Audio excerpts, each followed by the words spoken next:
आ जाना रे निर्मोही रानी वो, अब आ जाना रे निर्मोही रानी वो।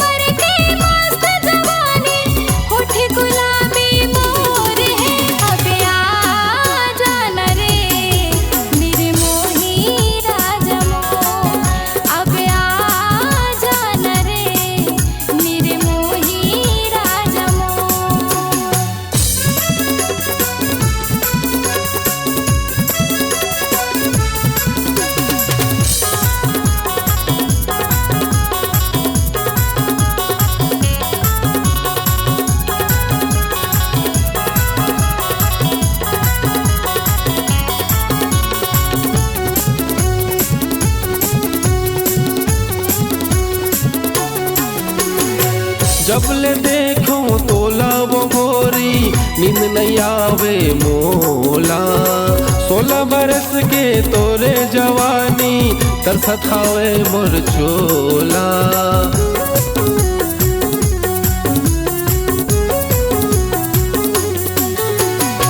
जब ले देखूं तोला वो गोरी नींद नहीं आवे मोला, 16 बरस के तोरे जवानी तरसत खावे मोर चोला। हर घड़ी तोर याद आवे कुछ सुहावे न मोला।